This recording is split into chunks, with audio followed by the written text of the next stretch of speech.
Morning, all. All right, so because there's only the four games in the NHL tonight, I've shortened up the preview, and I've got some news on the board as well. The only news that I think we're probably going to be talking a lot about until tonight's games. So at 7 o'clock Eastern, 4 o'clock Pacific, we have one game starting. There's 2 hours between the start of that game and the next games. So because I do tend to take more notes when there's just the one game on, I'm going to have that on a board of its own. I've already got that set up because I'm going to be busy putting together the preview board for tomorrow as well tonight, because tomorrow is a very busy day in the National Hockey League. I would suggest people who try to follow as much as they can to rest up tonight, because tomorrow is going to be a busy day. Although it's Friday night, so here you go. 7 o'clock Eastern, we have Winnipeg and Montreal. So this should be a fun one. Winnipeg on a 5-game skid, 27-19-3. For Montreal, 21-18-9. They've had their issues lately as well. Winnipeg has won 6 out of 8 in this series, so we'll see how this turns out. Kyle Connor with 22 goals, 22 assists. I would think he'll be prominent one way or the other tonight. Toffoli, 25 goals, 11 assists for 36 points for Montreal. His goal scoring's been very impressive. Streaky, but man, when he gets on those hot streaks. The Winnipeg Jets, 12 points behind Toronto. That's done. They're not going to catch Toronto. However, they're only 3 points behind Edmonton. So they're still in the hunt for second place. We'll see how things go for them. On the Montreal side, however, if they can beat Winnipeg tonight, they pull within 4 points of Winnipeg for third place. So there's some intrigue here still if you're a Montreal fan that they could potentially move up. They likely don't, but it's possible. Then at 9 o'clock Eastern, 6 o'clock Pacific, we have the San Jose Sharks at 20-24-5 against the Colorado Avalanche, who are 31-12-4. And so for Colorado, they're looking to turn around their fortunes as well. Colorado has won 3 out of 4 in the series between these two so far this year, so they got 4 more left against San Jose. Evander Kane heating up lately, 20 goals, 22 assists, so he's reached 20 goals. I think it's impressive, players that are reaching 20 goals over the shortened season. 30 goals is, of course, even more impressive. McKinnon, almost at 20 goals. He has 19 to go with 42 assists, 61 points overall. So McKinnon's had another really good season. St. Louis is 7 points ahead of San Jose. So San Jose's hopes of getting that last spot in the West, they have faded quite a bit. On the Colorado front, their hopes of finishing first in the division have faded as well. They're 6 points back of Vegas. But they also have to worry about Minnesota, because with the overtime loss last night, Minnesota's tied with them in points. So, yeah, for Colorado, things aren't as certain as they should have been. And so they have to beat San Jose. If they struggle to beat San Jose, that opens the door for Minnesota, right? Then at 10 o'clock Eastern, 7 o'clock Pacific, the other two games will start. Vegas is in against Arizona. Vegas 35-11-2. Absolutely excellent record. 10 wins in a row. We'll see if they can make it 11. The Arizona Coyotes 21-24-5. They are speeding almost as fast in the other direction. Vegas has won 5 out of 6 against Arizona. I said before the season started, with the teams in this division, Vegas could run up an incredibly gaudy record, and they have so far. Stone, 19 goals, 37 assists, 56 points. Almost to 20 goals for him, and he's been red hot lately. Jacob Chychrun, again, one of the best kept secrets in the NHL. 16 goals, 20 assists, 36 points. That is a defenseman who might score 20 goals in 56 games. It's possible. And yet, when we get to Norris time, I do not expect him to get a lot of consideration because he plays in Arizona. On the standings front, Vegas is pretty solid. They're 6 points ahead of both Colorado and Minnesota. For Arizona, they're now 5 points back of St. Louis, who still have 2 games in hand. So their hopes of a playoff spot are fading seemingly every day. And then at 10 Eastern as well, the LA Kings and the Anaheim Ducks in a game between two teams that will not be making the playoffs. LA 18-23-6. Anaheim 15-28-7, and this is about looking at the future, looking at guys like Drysdale and Byfield and seeing where you're at. Both teams have won 3 times in this season series, and so for LA, yeah, there's some pride on the line here, I guess, too. And they'll be looking to avenge the loss they took at home against Anaheim, so we'll see how it goes. Gabriel Velarde, 7 goals, 10 assists. He got his 7th goal in the last game. He's been hot and cold this year. He's been cold for a while. We'll see if that goal gets him heated up. They are 10 points back of St. Louis for that last playoff spot in the West.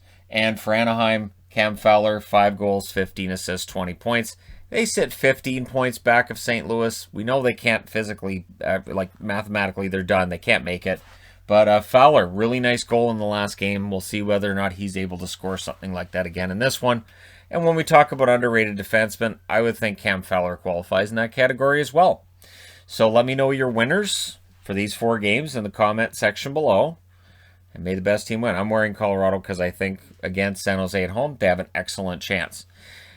Now, made official today, the Seattle Kraken. And we will be having the debate about Seattle and their place in the league and all this until they come in. And they're officially a team as of today. They've made their final payment, which was supposed to happen in March. So it happened about a month later than what it was supposed to. And again, it's not that they had to. It was just expected they would probably have paid their final payment in March. So now that they're officially the 32nd team, $650 million paid. And so that $650 million is split between 30 teams. Vegas does not get a share. This is the thing that I sometimes wonder if people understand this. Like, they get mad that Vegas isn't in the expansion draft. They don't have to worry about losing anybody. They also don't make any of the expansion money off Seattle. So this is 20-some million dollars to each team, and Vegas gets nothing. And this is a league that got $500 million when Vegas came in. So now that's $1.15 billion in expansion fees, which do not get shared with the union. The union does not get expansion fees. This is just amongst ownership. So there's some speculation that with this infusion of cash, this will allow teams to re-sign coaches and staffs and get everything set up for next year. And that it'll really come in handy for a lot of these teams that may be struggling over the last 12 months, right? And again, for $650 million, Seattle probably wants a pretty good team. If you can protect 11 players and you don't have to worry about first or second year players, you're not losing a key member of the team. You're likely losing a depth player or a number 5 defenseman. When we look back a few years to Vegas coming in, the biggest mistake teams made was protecting veterans and trying to find a way not to lose certain veteran players and being willing to sacrifice young players like Alex Tuch, Shea Theodore are 2 examples of being willing to sacrifice good young talents in order to keep the veteran teams together. I would think that Seattle will not be able to get that exact same thing. There will be teams that make that same mistake. Probably not Minnesota and Anaheim because they've already learned from having made that mistake once. But I do think that it'll be interesting to see how teams handle things differently this time around.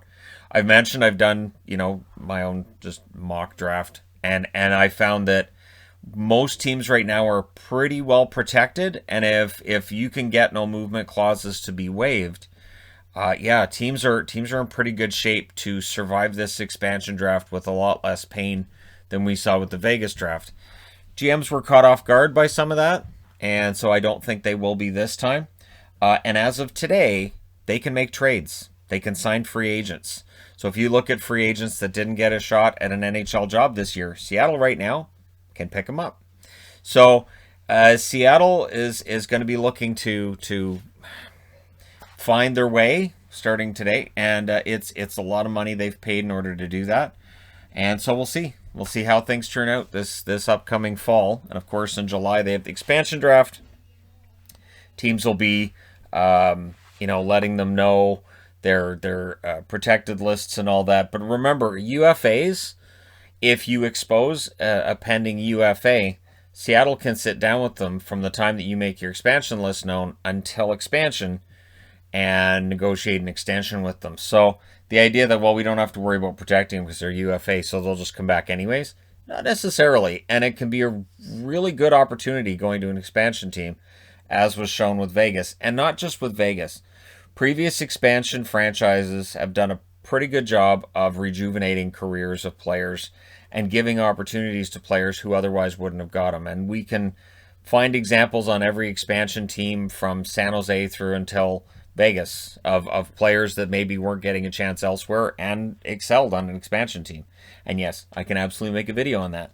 But yeah, so it'll be interesting to see what Seattle does, who they take, who they get.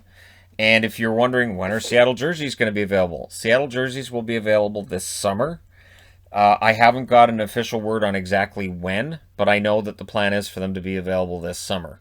Whether that moves up due to when the expansion draft is, whether that moves back due to when the expansion draft is, and due to all other factors, I don't know. But it's going to be interesting to see exactly how all of this works. And I'm anxious to have a Seattle jersey. I'm anxious to have, a team that's not local, obviously, but it's within a few hours drive of here, and a natural geographical rival for Vancouver. So it'll be fun. And yes, I'm well aware that Seattle in their first year could have a better record than Vancouver. I don't really have a problem with that. It's not a big deal. But it's going to be interesting to see how they do, and yeah, I hope for the best for them. Welcome to the league, Seattle. So it's official. $650 million paid. Now they're a team, and they can make trades. So we'll see what they do. Let me know your thoughts. Hit like and subscribe if you're browsing your way through. You just happened upon this video. Thank you guys so much for watching, for all your support. I will talk to you again soon.